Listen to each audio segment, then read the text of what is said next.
शं वरुणः शन्नो भवत्वर्यमा शन्न इन्द्रो बृहस्पतिः शन्नो विष्णुरुक्रमः ॐ शान्ति शान्ति शान्तिः।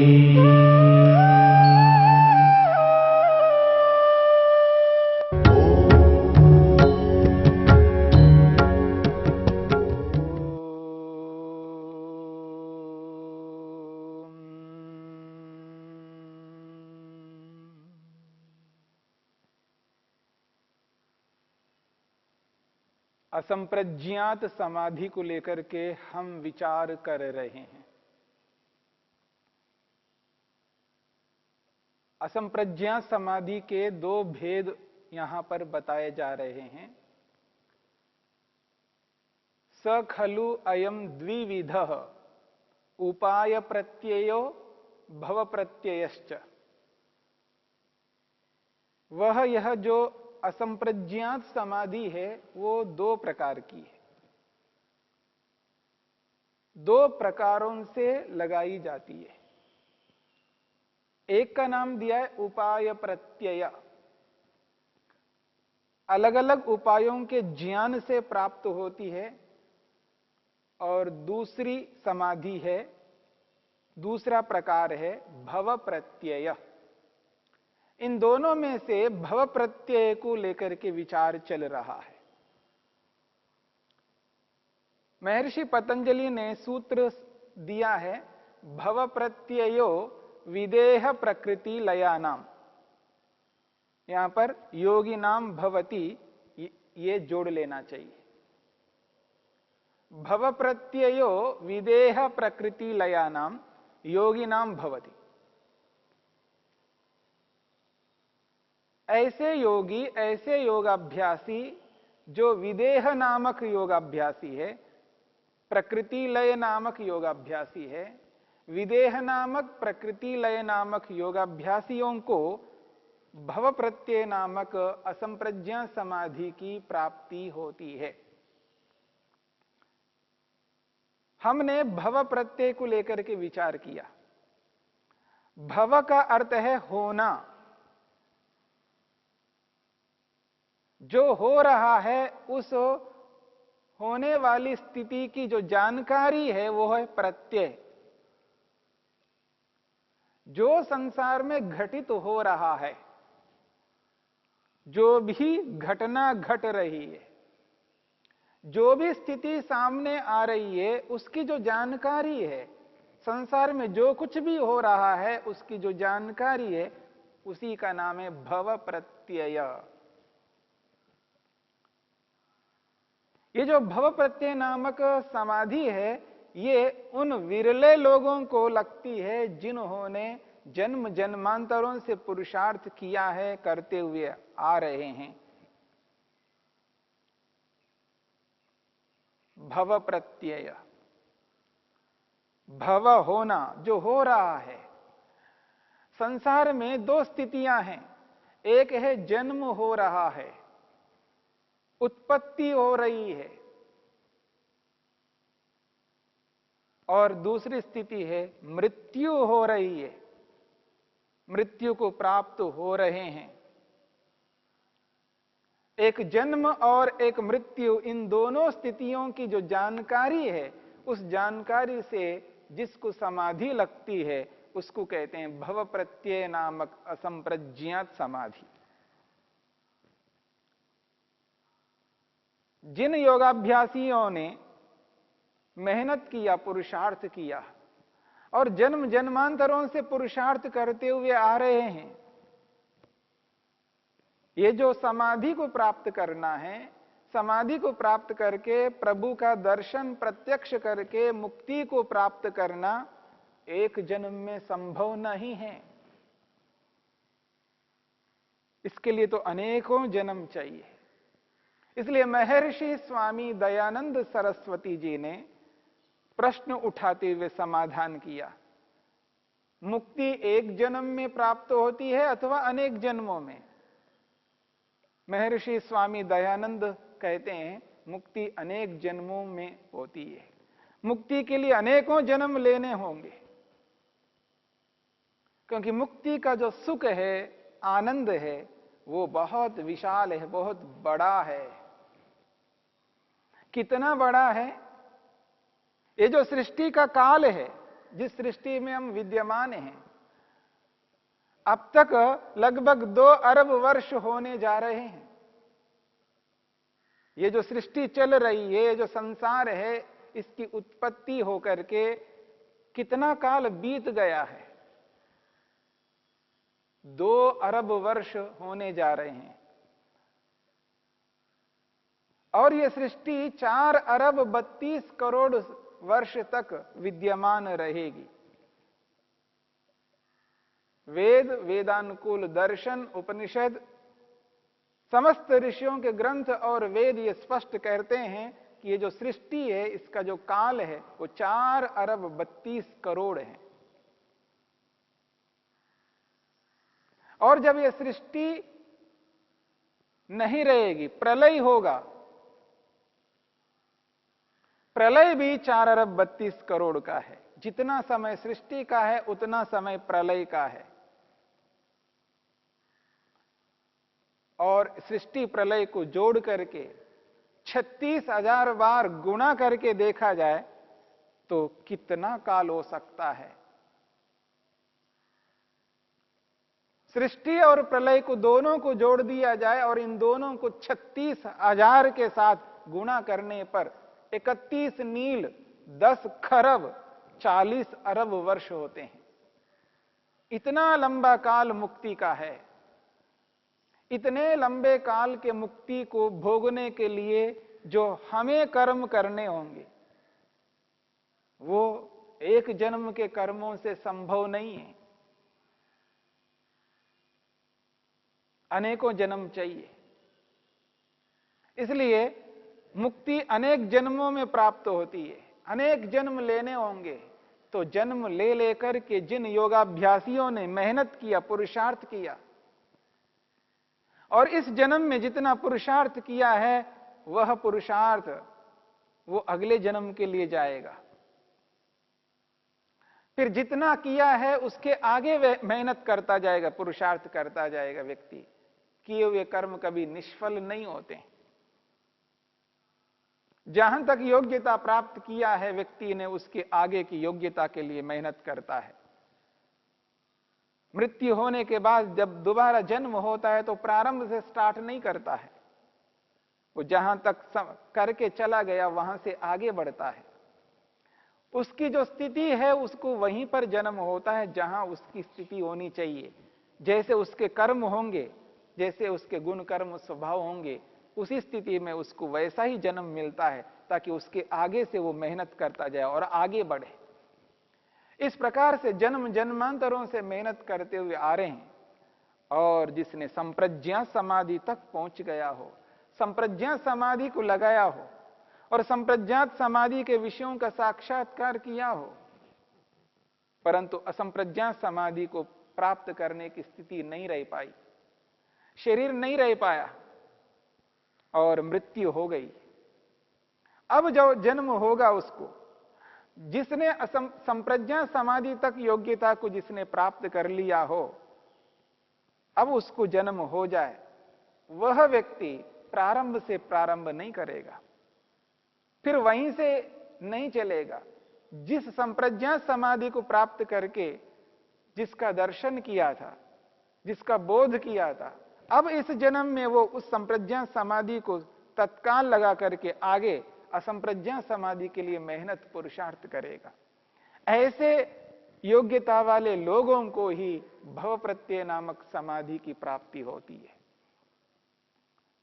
उत्पत्ति को तो हम भी देख रहे हैं, मृत्यु को भी देख रहे हैं, जन्म को भी देख रहे हैं, मृत्यु को भी देख रहे हैं, पर हम सबको वो स्थिति उत्पन्न नहीं होती है, वो समाधि नहीं लगती है,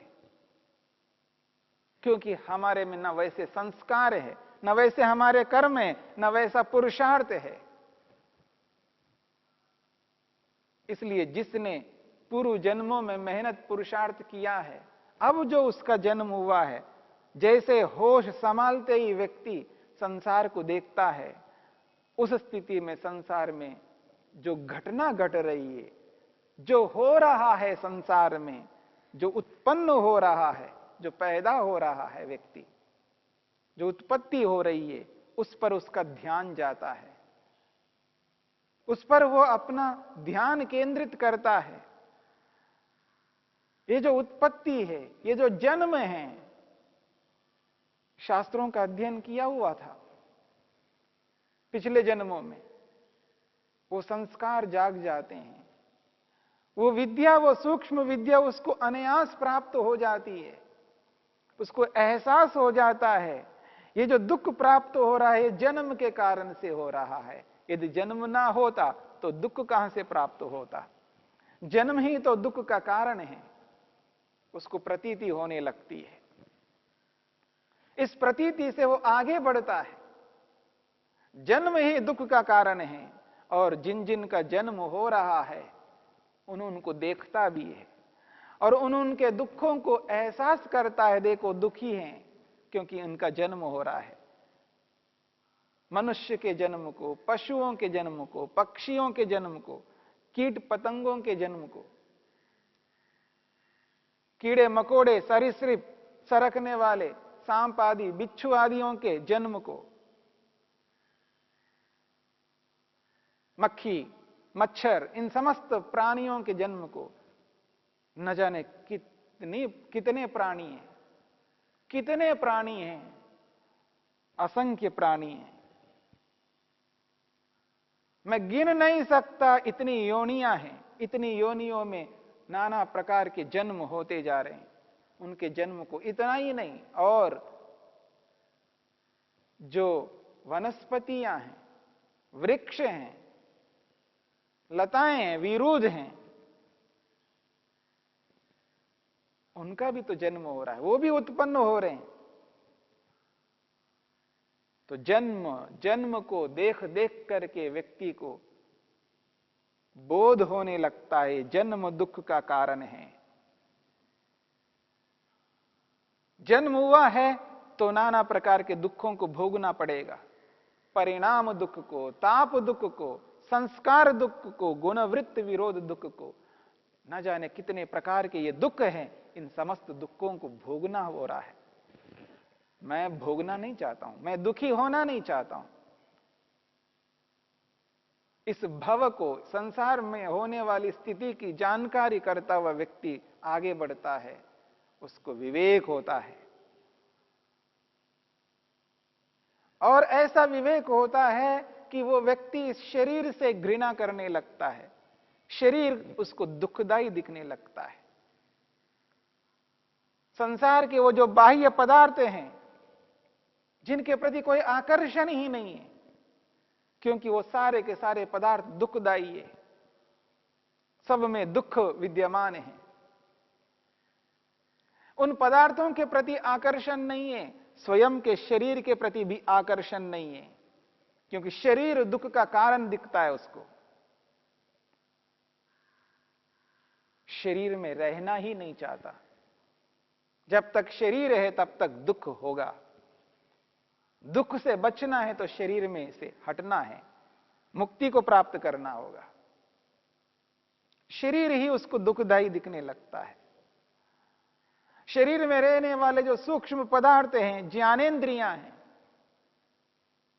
कर्मेंद्रियां हैं, मन है, अहंकार है, महतत्व रूपी बुद्धि है, इन समस्त पदार्थों से उसको वितृष्णा होती है। इनके प्रति कोई तृष्णा नहीं रहती है। शरीर को लेकर के कोई अभिमान नहीं करता, अपनी इंद्रियों को लेकर के, मन को, अहंकार को, महतत्व को, किसी को लेकर के कोई अहंकार ही नहीं करता। इन समस्त पदार्थों से हटना चाहता है, दूर होना चाहता है, क्योंकि ये सारे के सारे पदार्थ दुख के कारण बन रहे हैं। ये जो जन्म हुआ है, ये जो उत्पन्न हुए हैं, जो उत्पन्न हुए पदार्थ मेरे साथ जुड़े हुए हैं, जब तक ये मेरे साथ रहेंगे तब तक दुख से बच नहीं सकता। जन्म मात्र से विरति हो रही है, जन्म मात्र से वैराग्य हो रहा है, और शरीर से लेकर के महतत्व तक और सत्व रज तम तक तृष्णा समाप्त हो रही है। गुण वही तृष्णम की स्थिति में पहुंच रहा है व्यक्ति। यह स्थिति उस व्यक्ति को प्राप्त होती है जिस व्यक्ति ने पूर्व जन्मों में मेहनत पुरुषार्थ करके, तपस्या करके संप्रज्ञात समाधि तक पहुंच गया हो। अब इस जन्म में उसको असंप्रज्ञात समाधि की स्थिति प्राप्त हो रही है। भव प्रत्यय, इस संसार में होने वाले जन्म को जान करके, समझ करके, उसकी जानकारी लेकर के संसार में घटित होने वाले इस जन्म को एहसास करता हुआ उसको भव प्रत्यय नामक असंप्रज्ञात समाधि प्राप्त हो रही है। और ये व्यक्ति विदेह, विदेह नामक योगी है। देह कहते हैं शरीर, और विदेह शरीर रहित। शरीर में रहता हुआ भी अपने आप को शरीर से रहित अनुभव करता है, शरीर में रहता हुआ भी अपने आप को शरीर से भिन्न अनुभव करता है।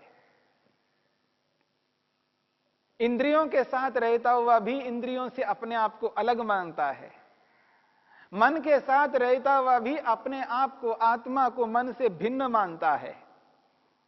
अहंकार से जुड़ा हुआ रहता हुआ, अहंकार से युक्त रहता हुआ, यानी अहंकार नामक तत्व पदार्थ वह इंस्ट्रूमेंट है जिससे अहम की अनुभूति होती है। उस अहंकार के साथ रहता हुआ भी अपने आप को अहंकार से अलग मानता है।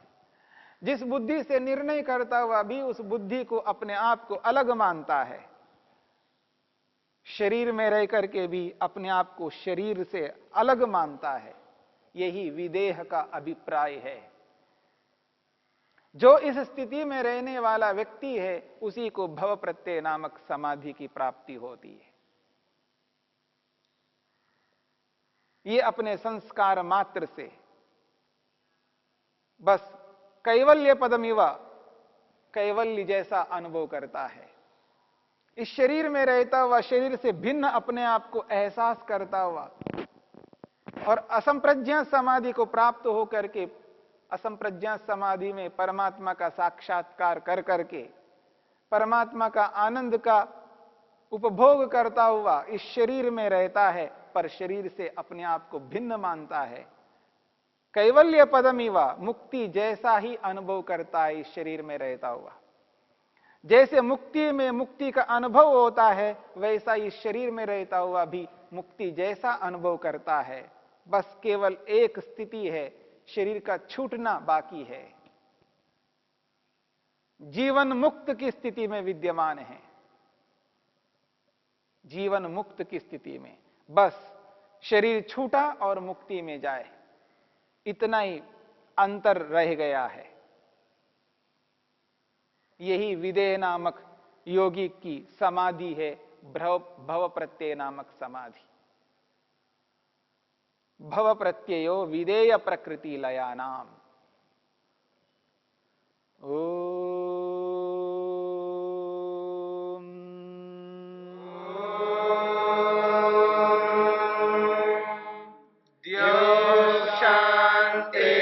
शांतिरंतरिक्षं शांति पृथिवी शांतिरापः शांतिरोषधयः